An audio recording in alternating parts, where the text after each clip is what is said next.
Our guest for this episode of Paco's Place is none other than Troy Laureta. He is a musical director, he is an artist, a very awesome keyboard player. But first and foremost, he is a passionate individual who loves music and OPM. What caught my eye was not the fact that he has worked with Ariana Grande, Andrea Bocelli, David Foster. What really caught my interest was the fact that he decided to champion OPM, doing rearrangements and remakes of classic OPM hits. And I wanted to find out what made him do so.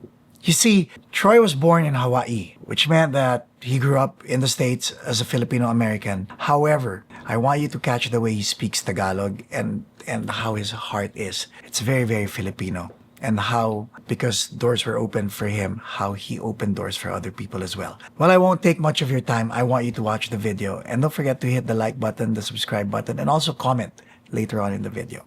Both my mom and dad are very hardworking, driven, honest, hardworking, creative Filipino people. And, it takes a different kind of breed to be able to allow their children to pursue something as wild as music, especially in our culture. So it goes to show you what kind of tenacity and courage that they have. Like, we had a life in Hawaii. I was born and raised. They dropped everything when I graduated high school. And to do that as a grown adult, I realized how insane that is and how courageous that is to imagine you're all settled and then you just drop everything with the dream, not even like a plan, like a dream, baka sakali, that me and my sister would make it. So I think that's the driving force, because it's like an homage to my Filipino culture, but also my parents who really gave up a lot. The 90s were a very different time. But look at you, because you grew up I grew up in the 80s, you grew up in the 90s, but look at us. We're in therapy, honey. No.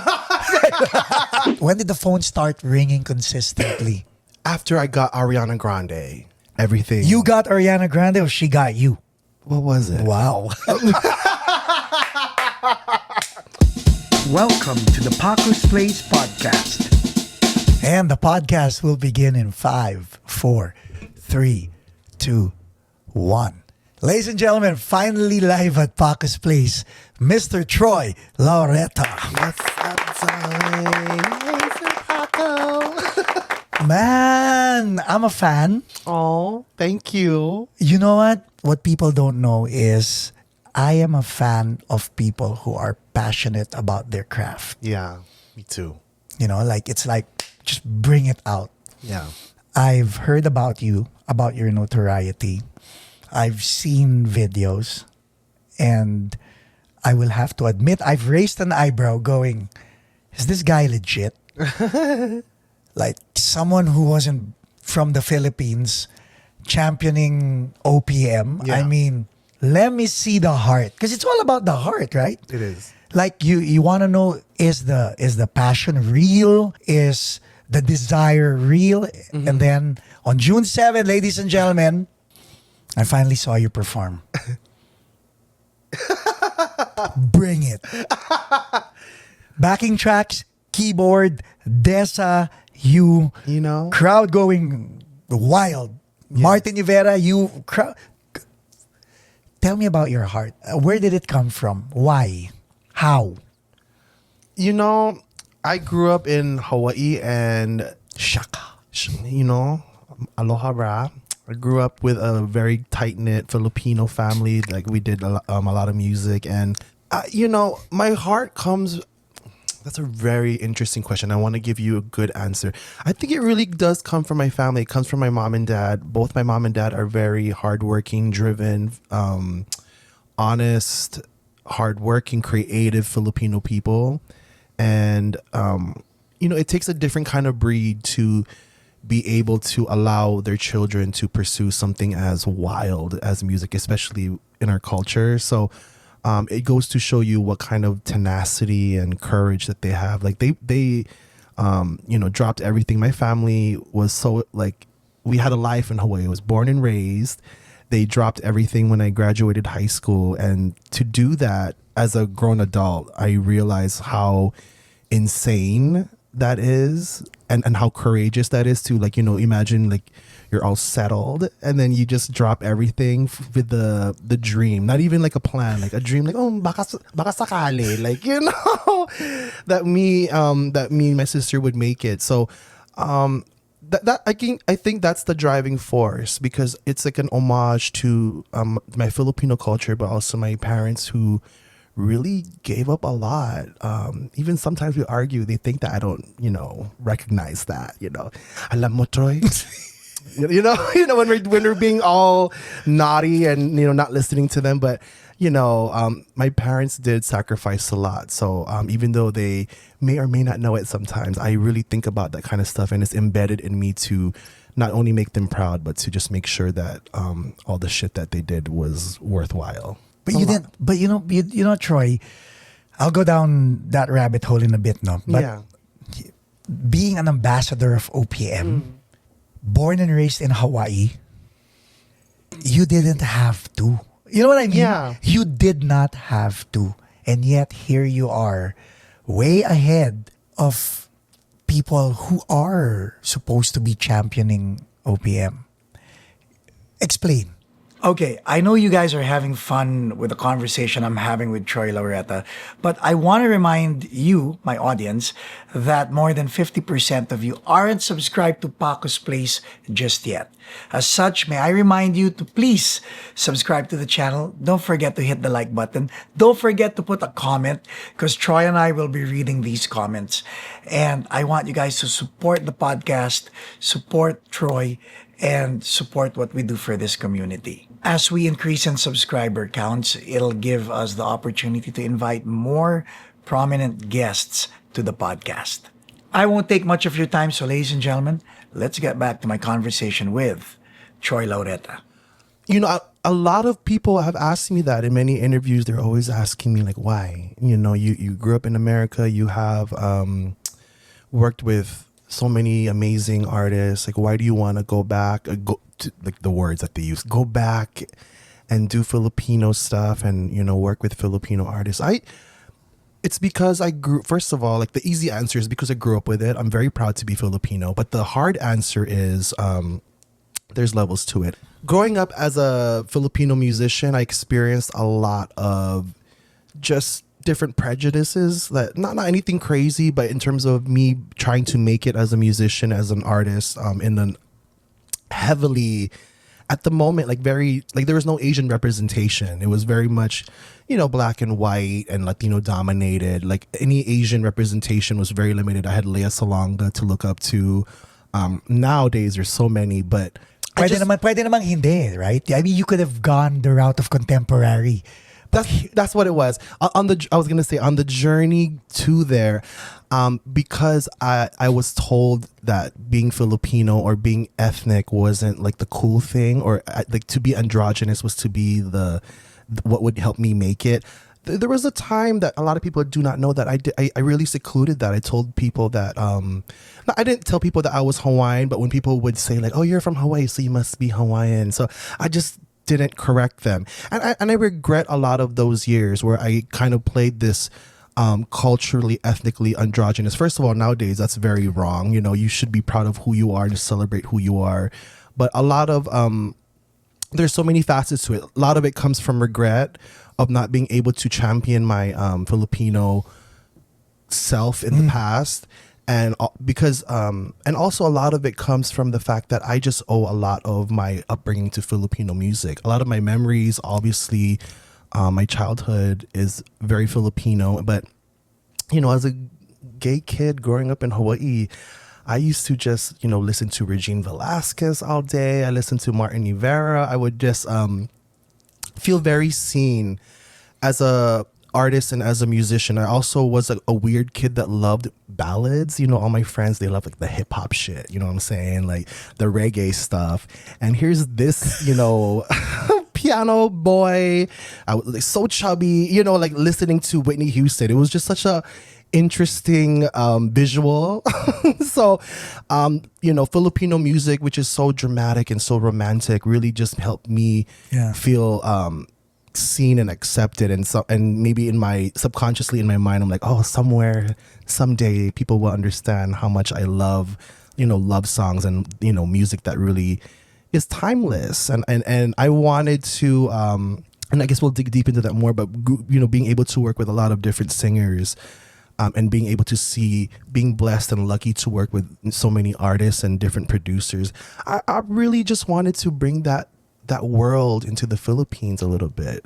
I'm not saying like I know every fucking person. But that's true, because they're gravitating toward you instead of, you know what I mean? I mean, these artists are gravitating toward you. Well, I would.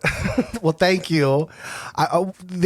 We speak the same language, and when I find an artist that I connect with, it's a beautiful thing. And I've been able to connect and speak those languages with people from the U.S., Latin America, Europe, all over places in the world. But in my spirit now, I just want to be able to connect again with my Filipino roots, because it's time. I spent a lot of time saying that I was gonna release a Filipino record, and it went on for so many years. You did. I mean, but 3 years ago, that shit should have been done. I mean, in my mind, a long time ago. But everyone always says there's a time and place for it. But I'm just now just appreciating and riding the wave of being able to do music and still be authentically who you are. That's a beautiful thing, because for a long time, the short answer is, for a long time, I wasn't proud to be Filipino. Maybe because for the longest time you were trying to figure out how to fit in. And then when you said, fuck this shit, I'm just going to be me,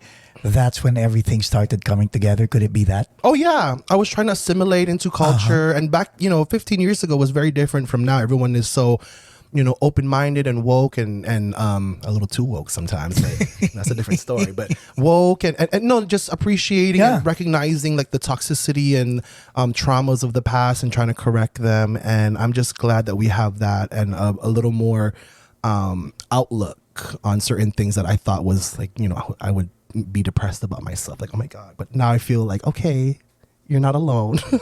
So yeah. Yes, like that when you were talking about the whole ballad bit about your life. Yeah. That was me.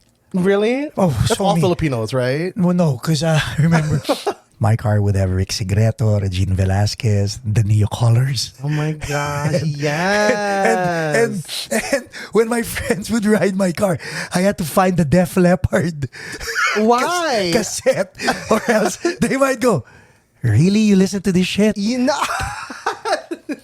know what? But that's what made me a songwriter, having the ability to. That's why maybe to have a diversity. Yeah. Yes, being eclectic. Yeah. So when did you figure out that, what, I'm gonna be this person? First of all, did your mom and dad force you to study the piano? No. I picked up the piano when I was 6. I was, Why?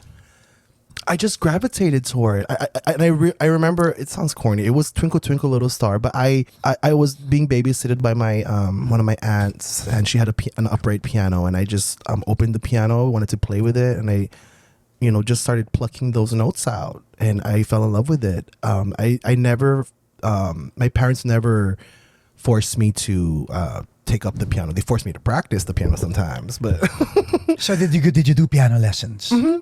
I took classical piano until I was well into my high school, and then when I after I graduated high school, then I just dove into music production in college. Let's talk about that little bit, because I have friends who kind of despise studying the piano, because in the Philippines, most of everybody during my generation, Gen X, had an upright piano, and you were forced to take piano lessons. Forced. Oh my God. Me and my brother, we wanted to. Our parents didn't force us, but I wanted to. We couldn't afford it, but I was self-taught with the piano, right? But I have friends classically trained, waste of time, money, and talent, because they can play. They can do all the hand-on exercises and stuff, but they couldn't put it together. How were you able to put it together? Like classical to pop, contemporary, how were you able to do that? Church. Okay. That helps. That was the main thing, I think, because I was able to, church, and also I performed a lot on the weekends. Me and my sister, we would perform as a group together. We would, perform all the top 20 stuff. So between piano lessons and on the weekend performing for all the debuts and the funerals and the things, and then on Sunday do the church thing, that became like our kind of like our learning ground. So you were going back and forth between reading notes and playing chords. Yeah. Yes. Right? Chord progressions. And reading all that. notes. And so talagang it's the activity talaga of doing it, just constantly doing it. The activity. That and practice. My mom was the fiercest stage mom growing up. She Explain that. Oh my God. A lot of people just think like, she just drove us and everything. No, like my mom, and this is not even being shady. She was just very, she knew the stigma of what it was like to be a musician and raising Filipino kid artists. So she was like, we're going to do this, but if we do it, we're going to do it good. So she put us in voice lessons and dance lessons and acting lessons and piano lessons. And it wasn't just like, oh, anak, practice kayo. No, it was every day after school. We would do our homework, and if there was a performance, automatic we practice. Like, and then back in the day, we would get. How important is it to have parents that will really guide you? Because the reason why I'm asking, you met my 10-year-old daughter. Yeah. She's doing drum lessons. Yes. Oh, she is. Yeah. I have 5 kids. All of them play the drums. None of them want to be a drummer. Mm-hmm. Except for your daughter. She doesn't want to be a drummer. Oh, she doesn't want to be. She sings well, but my thing is, sometimes I wish I wouldn't force her, but then again, people I talk to, and now I'm hearing you say the same thing. I should be on her case. Well, okay, what am I doing right? What am I doing wrong? You know what?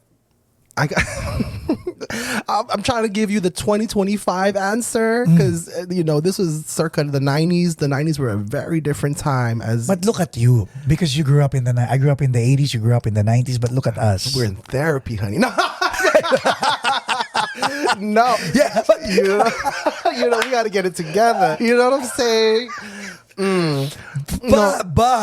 But I will say, all jokes aside, I wouldn't have changed a thing. If I'm going to be honest with myself, it was a different breed back then.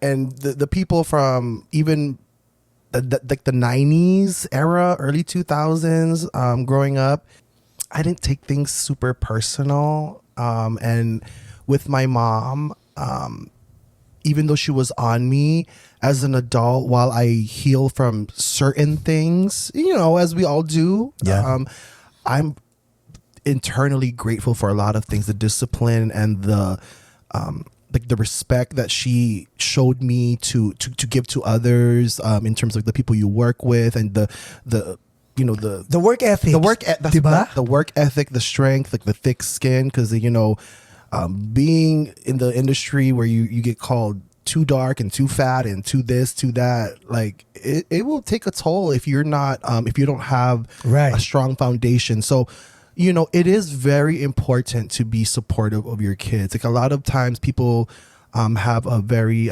this to each his own. Like you can let your kids do their thing. I think that the new in thing is like let them do their thing and let them fight. Like yes, but I'm glad that my mom saw in me what I saw before I saw in myself.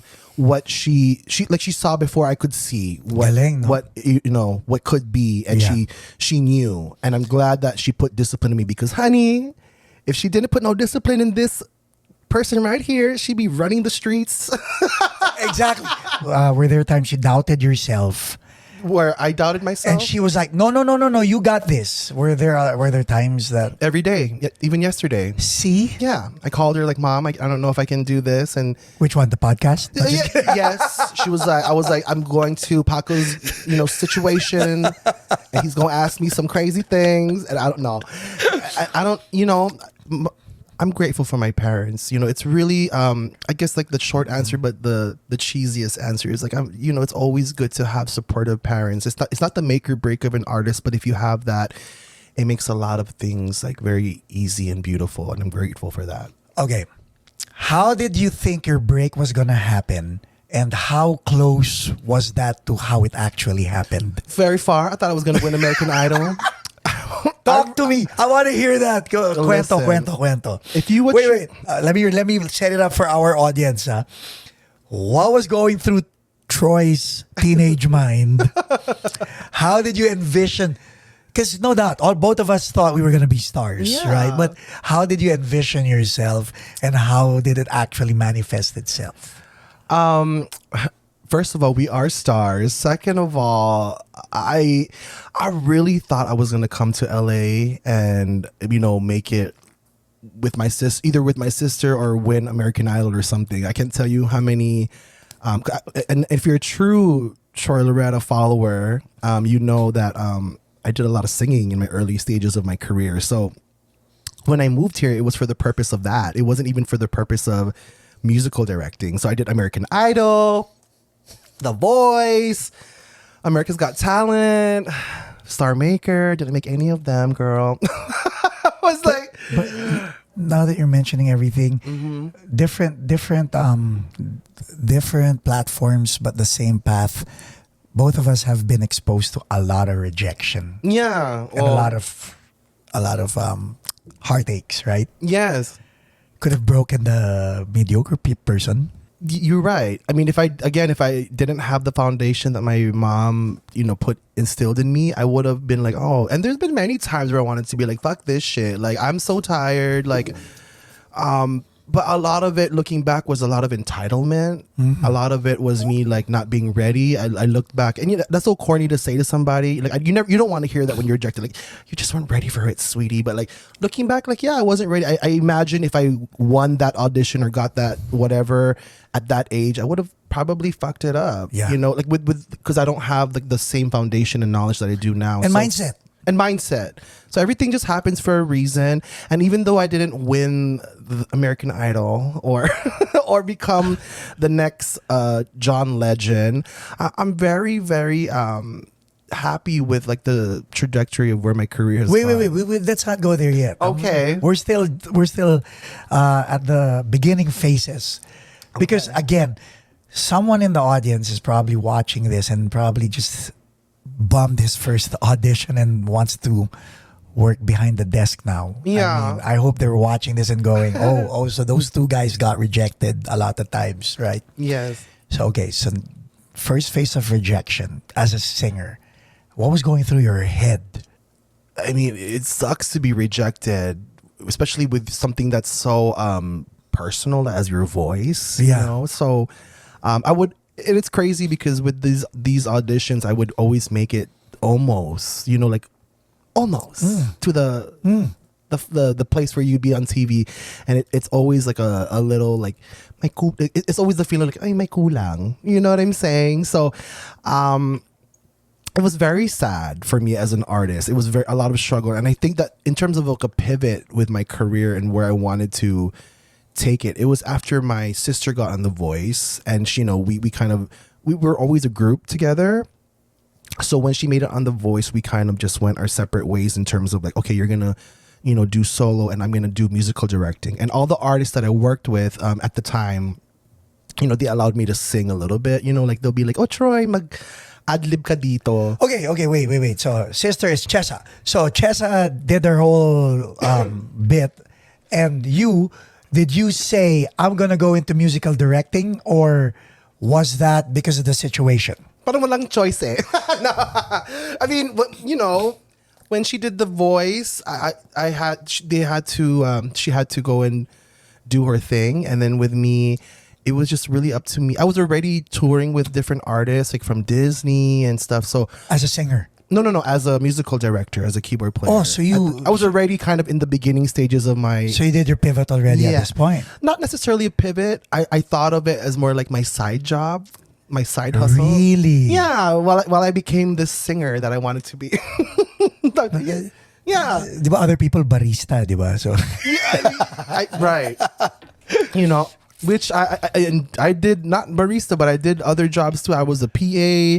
I opened the studio doors for, like, I did a lot of stuff to kind of just get it together while we on this And journey. then you were like, okay, since I'm good at the keyboards, I'm just gonna. Yeah, I was good at it. I was always leading bands in school. So, it just started doing like this snowball effect. People started talking about LA, huh? in LA, like, oh, Troy did like Troy did this Disney artist, or Troy did this tour. So it started becoming like, oh, we want this person. How are you marketing yourself at this point?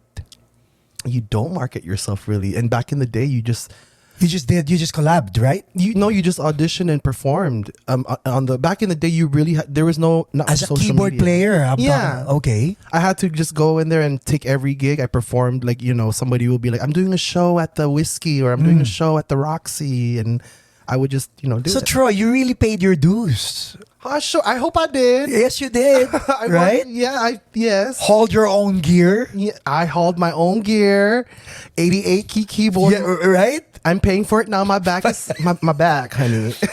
Diba? No roadie. You're carrying a real piano, not a controller. Hell no, there was no, God bless him, rest in peace. My roadie back in the day, because I had asthma as a kid, was my lolo. He would help. I love him. He would help me. He would be like, Apo, I will help you kasi yung baka, you're gonna get your asthma.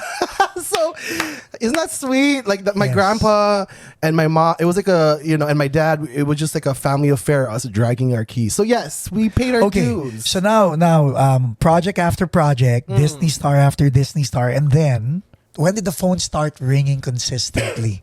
I think after I got Ariana Grande, that's when everything. You got Ariana Grande, or she got you?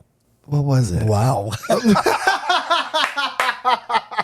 She got me. No, we got each other. Okay. You know what I'm saying? We found, like, she was actually, she wasn't a new artist, but in terms of music, she was a new artist at the time. So I guess, the universe found each other. Both new artists, in terms of like the career sense. And she was in her first album, the Yours Truly album, and the honeymoon tour phase era, and into Dangerous Woman. So after I got to work with her, I worked with her for I believe 5 years. On and off, or on? On.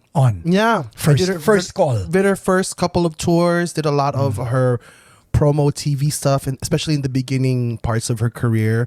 And after that, it just started again. Like, it's like in Hollywood, it's like a word of mouth thing. It's a whole snowball effect. Okay, how do you let go of a 5-year relationship? How do I let go? You just let it go. You let it go? Like Elsa said. Yeah? Nothing personal? No. A great friend of mine, his name is Andre. He's my guitar player friend. He always, because in the beginning parts of my career, you always have to find different ways to protect your mental health. And being Filipino, I'm very attached. I'm like, oh my God, why? See my question, right? Yeah, why did you leave me? Right? What can he provide that I can't provide? But you know what? Like, it's nothing personal. And even in my artistry, it's very healthy to be able to, first of all, you have to discern between loyalty and just change. Not. So what was it with you and Ariana? It was just change. We grew up and then we just moved a different direction. Everybody's always wanting like a whole story. Like, no, we're good. It was a whole thing. I got some great opportunities and experience from working with Ariana. And yeah, because of the opportunities that I got from her, it expanded to other opportunities. So in terms of that, I will always be grateful for that experience. Okay. When I first met you, we didn't really talk. We were just saying hi, hello, right? There's a huge amount of humility in you. Oh, I know the work that you did already when I met you on June 6th. But then again, other people would be carrying their resume on their forehead. Oh, You were just having dinner yeah. and laughing out loud. You and Abel and Dessa and Too loud. Like right shout now. out Abel Rodriguez. My partner Abel over there. I mean, where does the humility come from after having gone through what you went through? After the stigma, the everything, you're still able to smile, laugh, and have this certain vibe of calmness and humility. How? Because There's many answers to that. My first answer is what my mom taught me. I'm very religious. I'm not like super like crazy about it, but I don't talk about it too often, but I'm very religious, and I'm a firm believer that, you know, whatever God brings up, God will bring down, you know, so you got to keep it cute, keep it humble, keep it grateful. You stay in gratefulness. And I think that I think that's like the core of it. Like, I'm just so afraid, and not in like a fearful, for lack of a better word, I'm just like fearful that like if I change who I am and you know, get this ere about me na parang ang yabang, like, oh, girl, don't talk to me, I'm Troy Laureta, darling. Like, God's gonna be like, oh hell no, and take away all the shit. You're gonna be at home doing no kind of gigs, and I live by that. And I've also, without spilling tea or naming names, through my career, I've also experienced a lot of artists that don't respect or show a lack of humility, and I just, including people in my own community, and I just never want to be that. I always want to be a beacon, like you said, to inspire, to really just show people that you can make it. A lot of people in my position, you know, like we have the crab mentality. They'll get to my position and be like, I'm gonna hold this position at bay, darling. I'm not gonna let you in. This is a club. Oh, you can't come in. And I just hate that. And I've seen so much of that where like someone will get into, we'll call it like the club, right? Whether it's like a gig or people that you know, like, and then when somebody's like, ay, ate, or baka sakali, like you can give my name. It's like, oh, no, darling. Like, but you were once in that position. Amen. Once upon a time where you had to ask your kuya or your ate for that like little, they're not sometimes they're just looking for just edification with just your like your paano yun, like, you know, like just to say, yeah, they're not looking for money. They're not looking. They're just trying to say like validate, not even validation, para acknowledgement. Yes, Paco said that I'm good, so hire me, and that's all they're looking for. And you're gonna be like bougie about it. I hate that. Like, I always try to, especially like, and we'll talk more about like even with the artists that I work with like my Filipino stuff and all that. I really try to just open doors and allow people to enjoy with me. Like, I'm the type of like, girl, like, we gonna enjoy together. We're gonna be on this boat or this yacht or this plane together. And I love that because I have such a Brady Bunch mentality. And in my mind, like, we're gonna be like taking shots together after the show, like me and whoever the artist. Like, I love that. I never want to be part of like a crew or or an environment where it's just like that mean girl, like, you can't sit with us kind of mentality. Like, you know. Now, the humility that I talked about off stage, guys, this is it. There's a Dr. Jekyll and Mr. Hyde personality. Because on stage, Mr. Laureta, you are not that person. You're, fuck this shit. This is my turf. How, why, and why is it necessary? I think for me, I just spent a lot of my time in my life kind of hiding who I was or who I am. I think and the stage for me was like a safe zone for me to kind of, you know, express who I am and be who I am without judgment, or at least no judgment for the next fucking 5 minutes. But on stage, you're like, you know, it comes from all of that. It comes from all that shit that I've been through. So all that emotion that you see, a lot of people ask me, what do I channel when I go on stage? A lot of it is, it sounds terrible, but a lot of it is very sad. You know, when you people, a lot of it comes from, I think, a very sad shit, very dark shit. Even if it's like a happy song, like we could be singing "The Greatest Love of All." I'm thinking about my grandmama dying or something. No, like that's. I mean, like, but so it's intense. It's an intense feeling. So like when people always like, "Oh, Troy, I love when you do this," and that, and they think it's like fabulous. It's meant to be fabulous, like all this and the one hand, you know, all of that. But if you want the tea, it comes from a world of very extreme pain. And a lot of people don't know that. It's a world of pain that nobody would ever know. I've been through a lot of shit. You know, I've been very blessed and very lucky and very privileged, and I acknowledge all of that. But privileged and blessed and lucky people can also suffer, especially musicians. We always internally suffer. So all of this fabulosity doesn't come from just me, looking in the mirror and be like, bongga to. So that's you letting it all out. Yeah, that's it's my release. So that's your heart screaming. Yeah, and that's why I don't give a fuck. Like, Right. a lot of people are very calculated with their moves. It's very choreographed. I just like, if I feel that I want to do this at this moment or do this or do that, you can get what you get at that night. And if it's something, and some nights it's just very demure. Parang gonna like flirt. Yeah.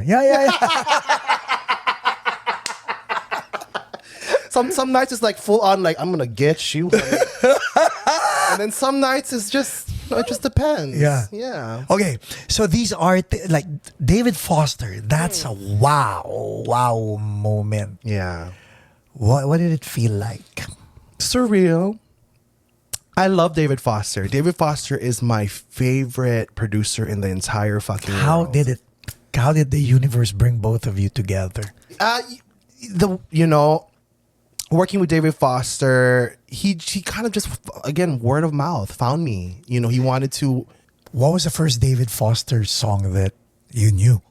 Mine was Saint Elmo's Fire, by the way. Oh my god, dun, dun, dun, dun, dun, dun. I love that. Mine is so typical. It's I Will Always Love You. Okay, so Okay, so you knew about that. Yeah. And you knew about David Foster. Yeah. During your keyboard regime, pop days, you knew. And then finally, you are about to go into a meeting with David Foster. Mm-hmm. Wow, what was going through your head before the meeting, during the meeting, after the meeting, and now that you're friends? So four stages. We wanna hear those 4 stages. This is your episode. Dissect it. Oh my god. When I first got the call for David, I don't think he remembers, but I hung up the phone on him. I was in class. I mean, not in class. I was working at Wait, he called you personally? Yes, he called me personally. I thought it was a joke. It was at Musicians Institute. And mind you, short story short, I've been a fan of, as a Filipino, like David Foster since I was a kid. So Yeah. like, I'm idolizing. That's like Quincy Jones, my Quincy Jones for me. And I remember I was working and he's like, hey, is this, may I speak to Troy? I was like, hey, hi, this is Troy. And he goes, hey, buddy. He always called me buddy. Hey, buddy, this is David Foster. I was like, oh, no, it's not. I hung up the phone. I hung it up. Like, Paco, I hung up the phone. And he called back, and I just pretended it was like bad reception. So he called back. He was like, I was like, oh my God, I'm so sorry. I'm in a bad, neighborhood, whatever. And he just, called me. And ever since that call, I was able to work with many different artists through the years. Okay, what was the call about? It was just wanted me to. He was looking for a musical director to do a couple of his shows. He was going on tour, and he was looking for just a young. He's heard about me through all the stuff that I did with like the Disney stuff with Ariana, and he's been following my career. So he was looking for someone edgy. Well, edgy, but also like a young cat that did his material. Because you know why? When I hear your stuff, Yeah. it's not the old Filipino arreglo. It's Aww. you know what I mean? Yeah. I mean, oh my God, this guy's putting an edge to OPM. Yeah. That's how I.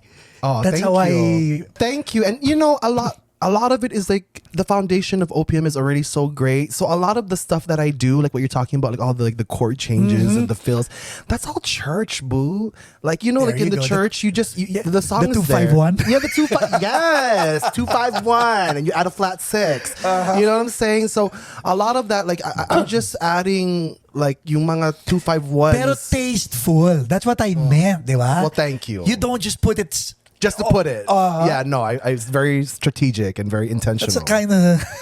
You gotta sprinkle the. Okay, so he wanted you to musical direct some of his Yeah. shows. Dude, that's like handing you the reins to a cruise ship. I almost didn't do it.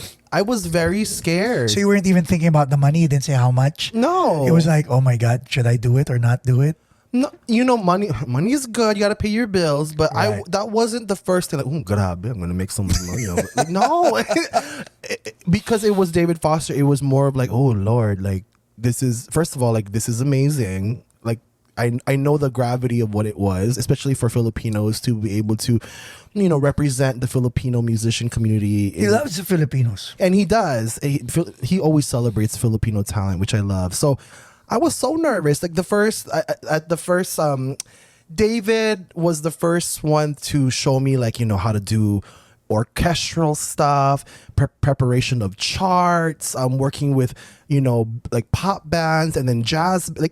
We did one night we would do jazz, one night we would do pop, one night we would do Broadway, one night we would do Earth, Wind and Fire. Now, would he let you write the arrangements? No. Okay. Oh no! Well, and I didn't want Stephen Foster. He's the. I was gonna say, right? We his stuff is already arranged. So I mean, we execution. Would do, yeah, we would add our flavors. I'll add my little 251 and then David would be like, it's not like that, but a full on overhaul. It doesn't need to. It's already a hit, and what we would do is just kind of curate it so that my flow of how is he as a mentor? Oh my God, the best. Uptight, cool, relaxed. Very not uptight, very relaxed, very certain of what he does. Explain that certain part. He's just a very good musician. By very good meaning he knows what he wants and he hears everything. He has perfect pitch. So Sir David would just he the way he is in the live setting is the same way he is in the studio. So he hears everything. So everything that we play down to a bell, it's very intentional. Hindi ano lang, you can't just put a bell just to put, just because you like it. Why did you put the bell there? Oh, okay. There's because she's singing the note. So ding. Parang ganon. You have to know why did you put that there? Because if it's just you hechos, he's gonna be this is, it has to be, the chord has to be the right chord. The bells need to be there. The string parts, the horn parts. You have to play everything like the record. It's respecting the integrity of what made it a hit. Right. I think a lot of musicians sometimes they want to no. Diba? I mean, it's cool that has its own thing. But when it comes to the way, at least the way David and the way that I approach music, I always try to respect the original integrity of a song. Because there's context in it. Yes. Plus, my pet peeve with musical directors and sometimes arrangers, don't take away the hook. Of all the things that you're going to take away, you're taking away the freaking hook. Yeah. Or you just make it so different that it's almost unrecognizable. Right? Yeah. Don't compose something that has been composed. Exactly. That's how I think. Okay, so David Foster, and then I mean, oh my God, all these stuff. Now you're busy doing David. The phone's ringing twice. Are you still hanging up on people after that? Well, no. I at that time after David, it actually wait. But sorry, audience. What was the conversation between you and your parents at this point? Mom, David Foster. Oh my God, my parents were they were dying. They were like, wow, that's something that you have been working for so long, and they were already so excited and proud when I got Ariana, and now with David, and then after David, it was again another snowball effect. I would come every week, bragging to my dad, Dad, I played with Peter Cetera today. How's his voice? Amazing. Still sings amazing. Well, when I worked with them, a couple years ago, it was amazing, and worked with singers, my dad's singers like Steven Tyler. Dad, I did Steven Tyler today. We did I Don't Want to Miss a Thing. It was a very cool, a very... Did you have to pretend to be cool in front of these people? Yes. Oh my God, yes. Bawal yun. Bawal mag-OA. So your mind is screaming, but Peter, can we go do it one more time? Oh my God, the Filipino in me was like, we move a picture, and then I want a fan sign. You know what I mean? Remember those? Yeah. Oh my God. But naturally, I'm fangirly, but not so crazy. But the one person that I wanted to fangirl over, oh my God, was And did you? Oh hell yeah, I did. I sure did. It was Andrea Bocelli. Oh shit. I was like, oh my God, Andrea, I love you so much. And this was at the end of the event, so I was just I may or may have not been tipsy. I was just like, Andrea, thank you so much for inviting me to your foundation. The prayer has been my ultimate favorite thing since I was a kid, and it was an honor to play with you. And I just goodbye, ciao. It was So just okay, so so okay, with the, stu- I okay. was so dumb. Just that was what I said. When you did the prayer, it was you on piano, No, it was David on the piano, And what were you? I played the second keys. Yeah, the second Okay, keys. okay. Were you saying in your head, "Don't mess this up"? The hell yeah. Okay, tell me, tell us.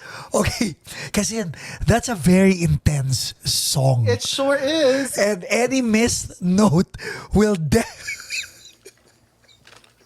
Troy, Look. dissect that because oh my God, that's I was any song, not just the prayer, whether it was "I Have Nothing," "After the Love Is Gone," or it was good though. It really kept all of us on our toes. But yeah, you couldn't fuck it up, and if you fucked it up, it's don't worry even about David. Everyone in the audience would know because the songs are so recognizable. Yes. So even down to the yung mga drum fills, Yeah. like if J.R. Robinson, shout out to J.R. Robinson. best. Love the guy. Love him, my brother. But he plays everything like the record. So when there's like a little change, you notice it. You're like, oh, bago yun na. So yeah, no, I mean, as a keyboard player, and obviously it's more pressure for me because he's a piano player. So it really taught me to really stay perfect. I mean, you can never be perfect, but you can get close to it. So, Does your mind go on autopilot, or you cannot risk it? no, on David's stuff, my mind, I have gone on autopilot before where it just becomes like muscle memory. But with every David gig, I can honestly say that You cannot, right? No. You cannot. No. You cannot wing it. No, Diba? you gotta really study it, embody it, love it, live it. Like honestly, like it sounds funny, but like you gotta love songs to really at least give him that intensity. So string movements, since that's you, right? yeah, And see that has But to be there's expressive. track- of course. track too, but you know Yeah. what I mean. Like we're doing, Oh my God! So you did David for how many years? On and off, or on? on and on. I think I've known David for more than like 15 years, but in terms of working with him as his musical director, it's maybe mga 5, 6. Okay. Yeah. Oh my God! So as his musical director, you're the guy the musicians call. I'll be late, or I'll be blah blah blah. That's Yeah, I you. will. Yeah, in so many ways. And then when did you decide? So you were doing mainstream. Who was the first Filipino artist that you really collaborated with, and why? My first Filipino artist that I really. Well, I worked with so many Filipino artists throughout the years. I think there's been many people that I've been able to work with. Like the first one, obviously, everyone knows me for working with Charisse. Yes. And also through the years, I've worked with. I love working with just different singers, especially biriteras. They have a special place in my heart. So when it comes to Filipino singers, I've worked with Regine, Lani. But how did it start? How did it start? Yeah. You know what? That's a good question. I don't know. It's only as of recent that I was able to truly connect with working with Filipino artists. I've worked here and there. When I would go back to the Philippines, I would, maybe do an ASAP thing or do, a one-off. But it's after 2020 is when more Filipino artists started to call me for more stuff. Like then I started getting calls from like ABS-CBN and Sir Jonathan Manalo. He's been connecting me with different artists, and that's when I started. I've worked with these. I've met all of these artists before. Me and my sister used to do a lot of front acts. We would be Of the course, front for act. Hawaii. But yeah, I think it was after the pandemic. The pandemic, even though it closed a lot of stuff, I think everyone got kind of bored. I mean, we all started calling each other, and during that time, I was able to really connect and really. The past 5 years has been really busy for me in terms of connecting with Filipino artists, and that was very also intentional. I wrote a post recently on my Facebook that I wanted to make it very intentional this year that I start working with more Filipino artists. I think that's been something on my mind, and I really want to make an effort to do that. I've been able to work with a lot of different singers, but to be able to work with Filipino artists is a different feeling. It feels like there's like a almost like a purpose, Right. To it. So yeah. Ang galing eh, because like you mentioned a while ago, right? You struggled. And finally, when you got there, you're not one of those people who will just shut the door on someone who's knocking when in fact, at some point in your life, you were the one knocking. And then you started off mainstream. You could have said no to your roots, but instead, you proactively opened your doors to your roots. Yeah. Does that have anything to do with you speaking the vernacular, growing up in a household where your parents really immersed you in the culture? Number two, is that one of the reasons why the OPM album volumes germinated in your head? Explain I want to get inside your head kasi. My head. Okay. In terms of me being able to, Like your door is wide open to Filipino artists, and that's I'm inspired. You're very inspiring in that regard, diba? Because there are other Filipinos who say they're Filipinos, but when other Filipino artists come knocking on their doors, I don't have time for you. You don't. and I hate that. And You're here in my podcast now. You know what I mean? That's a perfect testament. thank you, first of all. Being able to work with both Filipino and international artists have been a true blessing, but it also does create that, like, when I release my Filipino records, like, one of the comments were like, oh, it sounds international, it sounds expensive, which for me, I get what they're trying to say, but there has to be a way that as Filipinos where we're able to be a little more loving and more supportive, not just with like the reposting, but speaking good on our music, our production. Yeah. Nothing about my shit is better than what it was. I just put some cool plugins on it, and I taught my friends a couple ad libs, but Filipino music was always legendary, was always fucking fantastic. I didn't need to do shit to it. I just tweaked the certain tones of instruments. But if you listen to my records, and while I appreciate all the love and the celebration that I've been getting, because please continue to stream. But when you break it down, I didn't really change so much. The soul is still there. It's still very much there. I just added my little, like what I said, it made it that you're little, yeah. And I wanted to bring that out because so much in my life has been like, oh, Troy. I remember this one time I told a tita, not like a related, like a tita, like, oh, I want to go to the Philippines and do stuff, and she would just full on rip on it, be like, oh, why are you going to go to the Philippines when you live in America? There's nothing there. So I grew up with this mentality of just having this. I mean, I didn't grow up with that in my heart, but like everybody's always like, you gotta be. There's nothing there. So, back home or. And then when you flip it over here, it's just like this whole war of trying to be more Filipino American, and I just really wanted to find a way to bridge that gap, because even as a kid that was so immersed in Filipino culture, I still was feeling a little bit of like,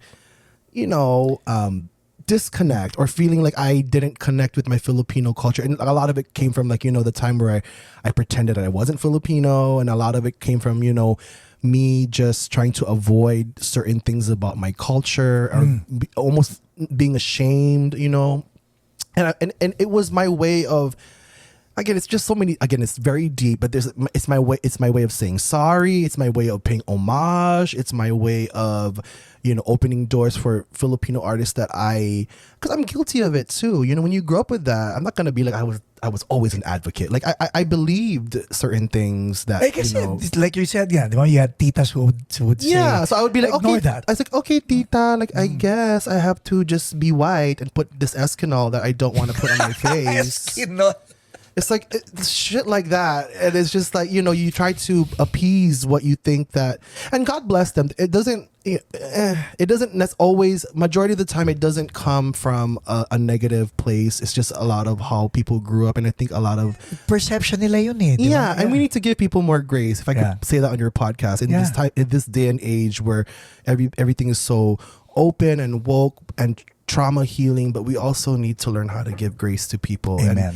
And I learned that myself, and that you know really goes into how I approach my music and how I approach these albums. I really wanted to do a lot of healing for Filipinos and having a lot of connection. You know, there's a lot of we have this colonial superiority complex that we think everything from the West is so good. So I really wanted to use Western tactics as like a catalyst to uplift all those Filipino composers and Eastern music. and songs that, Yeah. that you did in those volume 1, 2, 3. I brought it. I exposed it to Different level. It really does sound expensive and good, and in a good way. Well, thank you. Okay, so Sofronio, Morissette, all these artists who you're doing in 2025. How excited are you? I'm so freaking excited. To be working with Filipino artists, but also good Filipino artists. Like Sofronio, the first Filipino to win The Voice, and of course, Asia's Phoenix, Morissette. I thought you were going to say Sofronio, the first Filipino to do what I thought I was going to do. That too. You know what, Sofronio? On that part, you know that you think about it. Well, you're here first because he was supposed to come to the podcast before, but you're here first. Right. I got on Paco's podcast first, Sofronio. No, you know, I'm what Sofronio has done for I told this to him. It was like, you should be very proud because there's a lot of Filipinos, like millions, that have placed that dream into and you made it a possibility For all of them. for all of us. It's almost like how does that, like, it's almost like I won with him. Yeah. Like I like you won for us. Like that I remember the time where I auditioned and they were like, you're too this, you're too that. Fuck them, you won. Like, Even me. I mean, I had no plans of joining The Voice. I feel like I've won. right, because he's like Yeah. you know, this beautiful brown Filipino, like that sings his ass off, won, you know. And guess what? He had that rejection experience already. I know, Diba? ain't that a bitch? Like, let's not lose hope. So, Morissette, how did that gig come about? Have you worked together? We have a couple of times, but this is my first time that I'll be working with her as her musical director. Is it because you did one of her songs? Yeah, I guess so. I mean, you know, we've been following each other's careers for years, and after we did my album, we started, you know, gaining a more musical relationship and trust with each other. So yeah, I mean, it's probably because of the song, like because the reconnection that we had. So Trivia, when we got this place, she was one of the first people that visited. oh, she did it. Not the podcast though, because there was no podcast yet. But the living room couch where you were seated, that was brand new. And she sat there with a plate of spaghetti, and I had to say, you're not putting spaghetti on my couch. And we were laughing about it. But She's the sweetest. it was still shoes off at that time. Yes, always in a Filipino household. Right? Who else are you? Okay. I've seen you work with Martin and with Dessa, and the energy, the crowd, how you brought it with backing tracks, keyboards, your energy, Martin's energy, your energy, Dessa's energy. Amazing. Thank you. Who among the Filipino artist lists is on your wish list? On my wish list. And I hope they're paying attention. If you're watching. No. If you're watching. On my wish list. And why, huh? Let's spice it up. Why? Oh, and why? One of which I hope that we work together, because we have never, and I don't know why, because that would be just a match in heaven, is Lea Salonga. I love Miss Lea. If you're watching, my darling, please. Perfect voice. Just like the most pristine, legendary, beautiful voice. The second would be, oh my goodness, I don't work with because I worked with a lot of people in Philippines. No, I'm just trying to think like who I have it.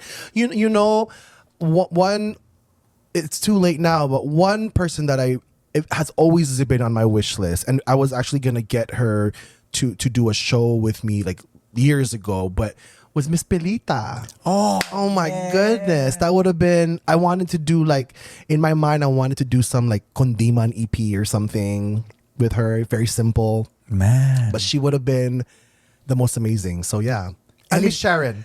Okay, how about Ellie Buendia, Rico Blanco, Bamboo, these people? God, yes. Like Ang Huling El Bimbo is one of my favorite songs. So him. I also want to work with Andrew E.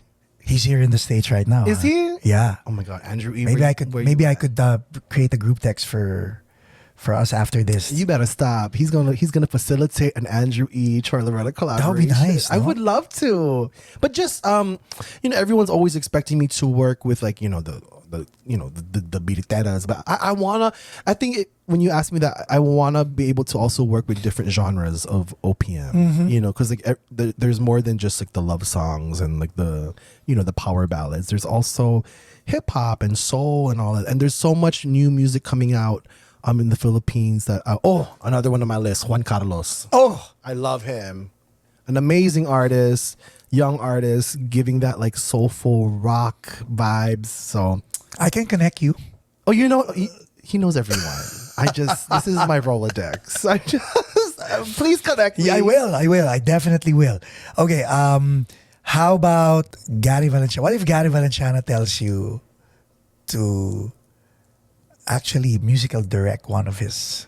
I love Tito Gary. I mean, we've been shows. wanting to work together for so long, but it just never aligned. But hell yeah! But he has like all of like the bonggang Yeah, exactly. MD. But I was gonna say, but then again, how would Troy be behind the keyboard if Mon Faustino wasn't the one doing it? If it was you, I love Mon Faustino. would you be as wild as you were the day I saw you, or Hell would you, yeah! I don't know if would Tito you tone Gary's- it down?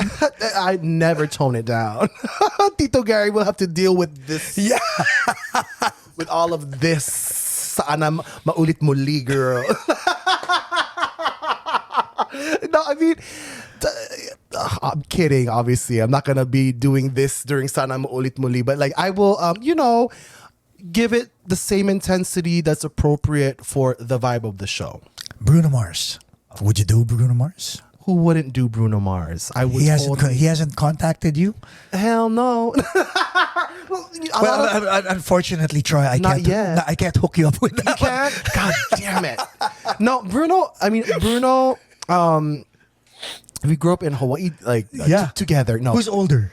He he's is 2 years older. Okay. So we were there at possibly the same time, but we never, connected. But hell yeah, I would love to work with Bruno Mars. But like Tito Gary, a lot of these artists already have their amazing musical. Yeah, but what if you get the call? Hypothetical, since We don't have to have a conversation. No, I mean, what if you got the call and then you have to do the choreo, you have to do everything while playing the keyboards, everything. What would be your deal breaker or deal maker? deal breaker for me. There's no deal breaker for me. So you do it. No, I mean, there is deal breakers for me. Oh my God, let me rephrase that. Oh my God, I will do anything. Just put me up on there on the stage. No, Corey. You know what? It's not even a deal breaker. It's just more if I can do it. Because Bruno Mars's band is so they're like See. He's very good at hyping me up. But why not? I mean, we can dream, right? At one point, you and I were dreamers. At one point, you and I were dreamers, and we're living the dream. I love that. Like, I can dream to be a dancer, but Right? That's not to say no. Yes, I will. If Bruno Mars asked me to break it down, like like him, I would. But deal breakers, there's not.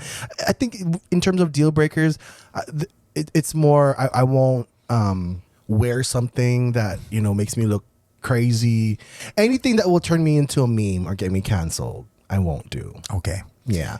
What's If that makes sense. makes perfect sense. What else is there on your plate? Like what's up in the horizon? Like there were a lot of rejections, a lot of setbacks, a lot of doubt. And then you embracing your Filipino roots, you embracing who you are, you just I mean your demeanor, it's infectious. It's Thank you. it's real. What's next? Because those are inner conflicts that you were able to overcome. Yeah. Diba? Now it's like, okay, let's go. I'm meeting you at this crossroad where you're at the let's go part of your life. Yeah. So, what else is there? Because this is exciting. I'm one of your fans, by the way. Thank you. Well, thank you so much. Gosh, even the word fans is such a surreal word for me. I really, on the horizon for me, Paco, is just, I really want to, if I'm talking to like myself, like at night, right? I'm so grateful for all the journey of musical directing and working with a bunch of different singers all my life. But if I'm going to be true to myself, something that I want to pursue that hasn't necessarily been pursued in the longevity of my career is my artistry. I feel like a lot of times as a musical director, part of the reason why the shows are so fucking good is because each show takes a piece of me. And I say that more in like a funny, but that's my truth. You know what I'm saying? Every time someone asks me to curate their show, of course I curate their vision and it's their songs, but when I'm sitting down and arranging like what I'm going to play and how, this musical transition and all of that, like all of this, a lot of that comes from all the shit that nobody except for me and myself and I will ever know that I've been through. And I purposely only show like the good shit online because I don't want to be caught up in that drama. I don't want to be an ABS-CBN story. I don't want to be a TMZ story. I don't want to be none of that. I just want to make music, and that's why I show people only my music. But in terms of when you ask me like what I want to do with my career, I want to continue obviously doing musical directing, but I want to take control of my artistry. I think that there's no answer right now to, I also don't want to be these people, but if I were to dumb it down for people to kind of see my vision, there's no answer right now to a David Foster, Elton John, Liberace in the Philippines. And if I can be something like that where I'm able to produce timeless music, but also perform and show people how musicians should perform on stage, at least in my vision of being able to let loose and let free and not worry about ang nakakahiya, ang OA mo naman, without having to worry about all that bullshit. You leave it all on the table. I want to be able to show people how cool and how fabulous that can be. And if there's a way that I can do that, which I'm trying to do now, is not quit, but take work side by side in tandem with my musical directing. I just really want to put more effort and more energy into becoming a Filipino OPM icon. That's the best. I don't know if that's weird to even say, but that's what I feel in my spirit.